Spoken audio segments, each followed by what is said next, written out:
السلام عليكم dhageystayaasheena qiimaha badanow ku soo dhawaada channelka Tab ee ka hadla arrimaha ganacsiga iyo tiknoolajiyada mar kale iyo muuqaal cusub. WhatsApp Business WhatsApp-ka ganacsiga waa hab cusub oo ay samaysay isla shirkadda WhatsApp kaas oo kuu ogolaanaya shakhsi ama ganacsi ahaan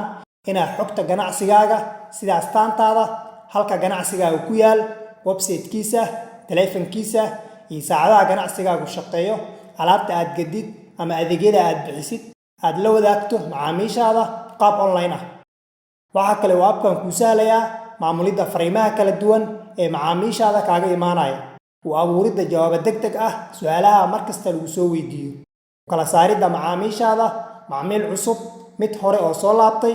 macaamiil dalabkoodu dhammaaday ama taagan yahay. Muuqaalkan iyo kan xigaba waxaan kugu soo gudbin doonaa ilaa 8 shay oo aad u adeegsan karto WhatsApp Business oo aan laga helin WhatsApp-ka caadiga ah ee la socod wanaagsan.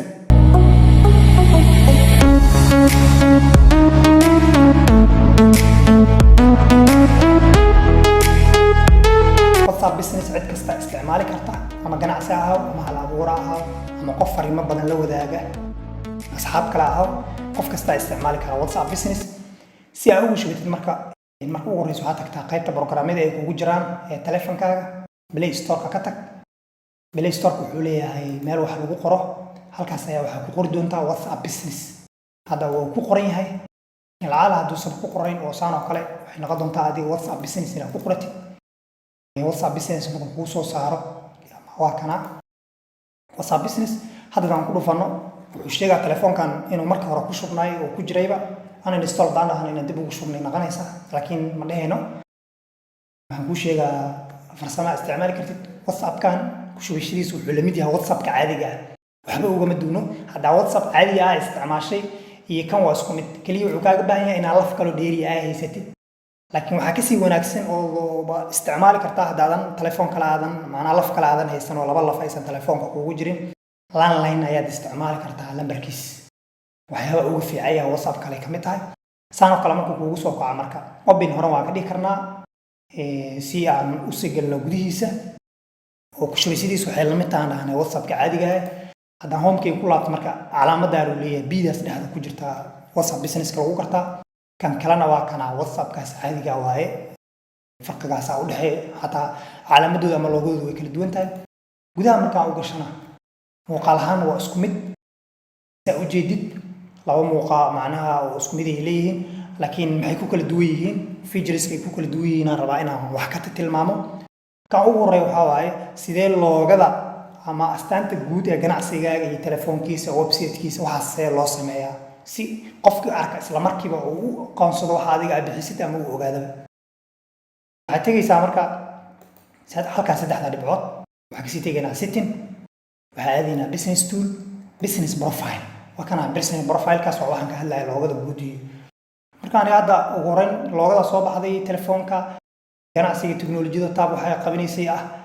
halka Tab ay ku taalo hodan suuqiisa soo baxay. waxa soo baxay maalmaha aan shaqeyno telefoon website wixii oo dhan macluumaadka dhan oo company-gaas ama ganacsigaas la xiriira ama qofka hal abuuraa ah xogtiisa guud soo baxaysa. haddaad inay edit gareyso halkan ku wuxuu ku leeyahay calaamadaas edit-ka aan ku dhufano wax kana marka mid kasta oo kamid ah waa edit gareyn karnaa ama waxaan ka bedeli karnaa. haddii loogada aan ka bilaabo kor loogada kana looga cusub soo gashan kartaa, loogada ku dhufo galerigaaga meel kamid ah sawirka soo qaado soo geli haddii loogada kugu jirto. Tab haddaad inaad bedeshid ku dhufo calaamadda edit-ka, mid kasta kamid waa edit gareyn karnaa. marka maalmaha ay shaqaysid meeshan hadda professional-ka waxa ay qabato waa ka bedeli kartaa. haddaad waxyaabo oo xayisiin ama qurqurxin ama asmisid haddii aad gabar oo kale waxaa laga yaabaa inay beauty, cosmetic iyo personal care-kan qof hadduu waxbarasho ka shaqeeyo kale education adiga company-gaaga shaqadu qabtada garanaya. halkan ugu hooseysa email-kii, telefoonkii waxaas gelin kartaa. almost business profile-ka marka la abuuraayo qaabkaas loo abuuraa, halkaas oo uga jira saasaad noo isticmaali kartaa. ka laabanayna ku laabanayna home-keen business profile-ka daa abuurto waxaan noogu xidhi doonaa sidee loo kala habeeyaa fariimaha macaamiisha kaaga imaanaya. macaamiisha waxaa laga yaabaa fariimo kala duwan ay kuu soo dirayaan, kuwa adaa u diraya, dadka qaar lacagaa ku lahayd, dadka qaar lacagii hadda ku siiyeen. waxaas rabtaa inaad kala manage gareyso. ama haddaa iskuul ka shaqaynaysa ama jaamacad macallimiina imtixaan kuu soo diray ama qaar imtixaankaaga dhiman yahay macallin cusub kugu soo biiray ama qof cusub waxaad rabtaa inaad calaamado u kala samayso mid kasta sumad gooni ah u samaysid si isla markii markaa WhatsApp-kaaga ay furtid dadka wax kuugu taagan yihiin iyo dadka kale u kala ogaatid taasna si loo sameeyo isla calaamadii saddex calaamad fur labels ayaa jira labelskana waa kala habeen fariimaha ama jatiska ama ku jirta asxaabtaadina kala habaysid haddii qofku ugu cusub yahay new calaamadaas lagu gartaa oo haddii qofku dalab ku taagan yahay oo kale ama shaqo ay ku taaganto kale new order dhigi karta haddii lacag ku taaganto kale pending payment lacag ku dhineed oo kale ama wuu bixiyay ama dalab cusub haddii astaan cusub meeshan ama inaad ku darsato aragto calaamadan pluska ku dhufanaysa kasoo qaad حاضرين علامة استعمالها كيبورد كوكلا بدلنا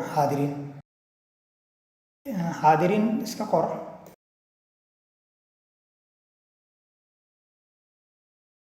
حاضرين مركان له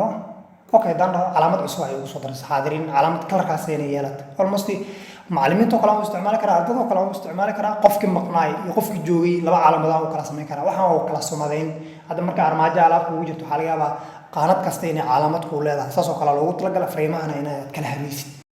okay si qof loo calaamadeena marka aragno ama macaamiil qofka ugu horeeyo kale qofkana ugu talagalna hadayna calaamadeena kale si fariintiisa marka dhex tagtid qofka aan ku celiyo qofka fariintiisa marka dhex tagtid ayaa waxa dhigi kartaa saddexda calaamadaha fure kor kugu qorayd kadib waxaad raadinaysaa level marka ku dhufto calaamadii ku soo baxay marka levels ama wixii sumadeynta ku soo baxay inta qofkan hadaan lacag ku taagno kale waxa dhigi karnaa lacag ku taagan safe markaan dhahno markaan ka laabano marka calaamadaas ku taagan waa kana calaamad guduud oo qaatay isla markii waa lacag lagu leeyahay hadaan lacag lagu leeyahay isla waa ka laabanaya marka meesha ku celinay levelka ku laabanaysa calaamadaas ka qaaday marka waxaan ka dhigaynaa inuu lacagta bixiyo kale beet safe aan leena marka calaamad oo qaadanaa inuu lacagta bixiyo hadii lacag ku taagnid hadduu maqnayna uu maqan yahay calaamadaas soo bixi doonta hadba calaamad kasta ama sumad kasta waxa adiga uu tala gashay naqanaysa in loo adeegsado qof cusub hadduu yahay safe kan qaadanayna hadii xaadirinta qaadanayna waa cusub yahay qofkaas hadduu cusub yahay qofka marka dil cusub yahay si uun baa loola tacaamulaa marka levelskaas iyo fariimahaaga in mid walba aad kala habaysid oo hada qofkan oo kala hadii laftikiisan tagno calaamad kala u sameeynayna level chat leh tusaale xaadirin u joogay qofkaas maxaa soo baxay marka qof joogay qof maqnaay macnaha qof kasta wuxuu ku yeelan doonaa calaamad gooni marka saas fariimahaaga kala duwan oo kala habeyn kartaa WhatsApp-ka kalena ma lahan calaamadaha insaan oo kale fariimaha loo kala habeyn karo maxaa ku xiga waxaan ugu xiga markaan si fariima ama jawaab degdeg ah loogu sameyn karaa su'aalaha markasta lagu soo weydiiyo macaamilkaaga markasta su'aalo ku soo weydiin karaa sida telefoonkaaga xageed degan tahay maxaa adeegyo bixisiin waxaas ku soo weydiin karaa marka iyo adiga inaad mahad celin iyo wax noocaas ah u qorto isla markii jawaabaha u abuuri kartaa markii jawaabaha u abuurtid halkaan aan tagaynaa setting-ka tagaynaa get business tool-kan ku laabanayna qaybta hoose quick reply ay ku qoran tahay ku dhufanay quick reply ma soo dhufan marka kana ani hadda jawaabaha ay ugu jiray oo qof kasta markaan rabay inaan u mahad celiyo mahad celintaas aan isticmaalaa ama hadaan rabo mahadsanid ama qofka hadduu igu cusub yahay mid aan u isticmaalaa haddii qofka aan u mahad celinayo telefonkayga ma qorqoro oo calaamadan isticmaalaa si loo qoraa marka calaamadahan maxay yihiin had mid kamid aan ku dhufto qaybtan ugu horeysa message-ka aad qofka inaad la wadaagto markasta ku qori meeshan hoostaan message fariin waxa ku qori shortcut waxa la soo gaabinaa hadhowto erga aad taabad doontid si fariintaas ay u soo baxdo for example waxa raba fariintaas oo dhan magac waxa uu ahada slash mahad celin marka slash mahad celin markaan taabto isla markii fariintaas ay soo bixi doonto midaan sameeynayna marka saa u aragtaan kana kala hadda inta fariintaada ku qori waxa leedahay qofka waxa leedahay soo dhawow markasta inaad qorto marabtid harta inaad soo dhawow tiraadid soo dhawow walaal oo kale ayaa markasta qortaa ama telefonkayga waa aragnaba waa isticmaali doonaa meeshan hore waxaan ku qoraa marka oo shortcut uu ku qoran yahay erey soo gaab slash-kaas laga hormariyaa waana laga dhaaf karaa erey oo soo gaabin for example soo dhawow marka s aan soo gaabin karaa soo slash so markaan qoro warkaas oo dhamaystirna soo bixi doono waa jawaab waabkeedii marka qof kasta oo ila soo hadla jawaabdaas aan u diraa oo jawaabtu mar walba ku habboon hadda isticmaalkeeda aan arki doonaa qof aan u diraynaa ama wanaagsan aan u diraynaa ama mahad celin ama telefoonkaas aan taabana ama socda hadda abuuraan taabana isla markiina jawaab u helaa qofkaas degdeg anagoo qoraal tiro badan aan qorin saasaan loogu talagalay aan ku laabto marka si hal qof aan u diro qofkaan oo kale hadda ay la soo hadlay qofkaas aan rabaa inaan u diro haddaan rabo inaan telefoonkeyga oo kale ama soodi hadda oo kale inaan qoro waxaan leeyahay hadda calaamadda aan tagaa slash so hadda markaan qoro maxaa ii soo baxa jawaabdi soo dhawo walaal haddaan telefoon qorana telefoonkeyga soo bixi doona meeshaan fariin aniga aan ku qori lahay fariinta almost waa soo keediyey meeshay ku kaydsanta waan isticmaalaa bis fariin waxaa lahaa jawaabaha degdega ah haddii mahadsanid aan dhaho hadda kanoo kale wanaagsan mahadsanid walaal macmiilka ama kan ka hooseeya telefoonka aan qoro ama kaas ka koraya aan qoro isla markiiba qofku uu tagaa hadda kanoo kale mahad celintaas aan qora oo ku dhufanaa mahad celintaas soo baxda waad ku mahadsan tahay inaad nala soo xiriirtay